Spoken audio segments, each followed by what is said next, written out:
يا أصدقائي، اليوم بتكلم على أقوى مرشات جسم أول أوفر سبراي مرت علي. بصراحة شخصيا عندي أشوف مرشات الجسم لا تقل ضرورة عن العطر اللي تحطه أنت وتستعمله يوميا. وكان عندي حقيقة مشكلة مع بعض مرشات الجسم رغم جمال روعة رائحتها، ولكن الأداء متوسط وأقل. اليوم بكل أمانة وذرة صدق اليوم بتكلم على مرشات وصلني مجموعة منها من فترة بسيطة. جربتها من كثر ما أعجبت في هذه المرشات، طلبت المجموعة كلها ضرب 2. يا أخي، براند جديد اسمه بي سنت، مرشات جسم فقط، ما عندهم عطور، هم فقط عندهم متخصصين بمرشات الجسم. ولكن بكل ذرة أمانة أنا في حياتي ما مر علي أداء لمرش جسم مثل هذا. صادفتني مشكلة فيها أيضا، إن أصبح مرش الجسم يطغي على العطر. يعني أصبح مرش الجسم إذا ما أخذته على نفس اللاين اللي العطر اللي أحطه يطغي على العطر اللي حاطه من قوته. ولما تواصلت وعرفت أكثر على البراند، اكتشفت أنهم يحطون تركيز 35% من الزيت العطري في كل مرش جسم. الأداء آخر شيء تتكلمون عنه. خلونا نتكلم. ما أقدر أيضا أني أتكلم على كل اللي موجود واللي استعملتم كتصنيف، ولكن كل لينات العطور واللي تحبونها في بالكم. يعني من أكثر الأشياء اللي عجبتني شيء اسمه كول بريز، هذا برتقال أحمر على نفس تقريبا خط كالان الأحمر. فأنا أحب البرتقال الأحمر وأحب اللمسة الفاكهية الحمضية الثقيلة، فحبيتها في هذا المرش.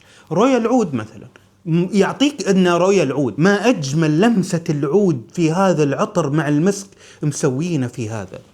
عجبني أيضا الفريش لاين، حمضي بطريقة رائعة.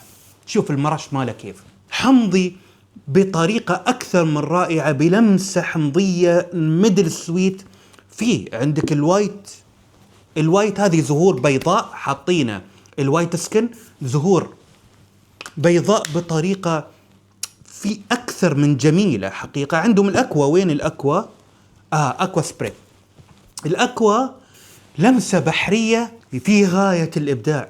يا أخي صراحة ما أجامل الجماعة، ويشهد الله علي إن ما بدعاية، يعني أنا ما أسوي لهم دعاية، ولكن أنا شخصيا أعشق مرشات الجسم. يوم ما شفتها وجربتها أداء مش طبيعي، الأداء أكثر من رائع. ونقطة ثانية، في المرش الجسم عادة يخلص بسرعة عندي، يعني تستعمله 4-5 مرات انتهى. هذا تم وياي الواحد اللي استعمله تم وياي فترة طويلة، يعني حتى في بخ العطر من عندهم أطول من المرشات العادية. وهذه اللي شفته عندك، هذا لمسة تابلية مع بودرية أمبر تايم. عندك هذا، عندك ذلوبي أيضا من الزهور والعنبر. عندك هذا خشبي أفتر سليب، يا الله شو رومانسي وجميل، مع لمسة بودرية خشبية زهرية في غاية الجمال. ليلي فعلا، يعني حتى مختارين الأسامي بطريقة جميلة ورائعة في أغلب إصداراتهم. في عندهم هذه الإصدارات أيضا إصدارات نسائية، بينك بلوم وغري سكن. وعندك هذه بودري بيبي، هذا ما شميت لمسة البودرية المخملية مثل ما شميتها في البودر هذا بودر بيبي بهذه الطريقة. صراحة جماعة أبدعوا. بعد ما الشركة هذه لشاب تخصص، شاب سعودي، أوجه له تحية على إبداعه حقيقة. أنتج مجموعة وتخصص في مسألة البادي سبراي، ولكن درس كل واحد قبل لا يسوي، فأخذ منه فترة طويلة لين ما أصدرها. صراحة أبدعوا، وحبيت أشارك وياكم اليوم هذا الإبداع.